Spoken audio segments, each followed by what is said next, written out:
tema namin ngayong taon ay ang Building an Inclusive Non-Handicapping for Person with Disabilities. So may mga ilang activities po tayo na ginawa.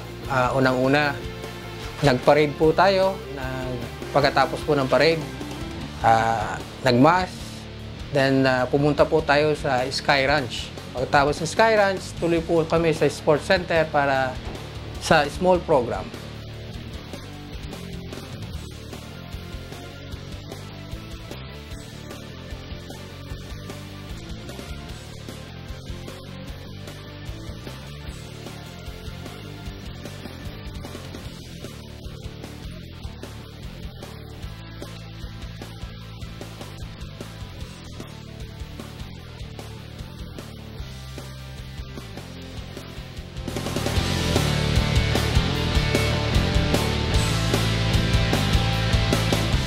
Ang pinaka-importanting part na ginagawa namin para sa ating mga kapatid na may kapansanan ay para mabigyan o maitaas ang antas ng may kapansanan. Dito lang, hindi lang dito sa Tagaytay, kundi sa buong Pilipinas.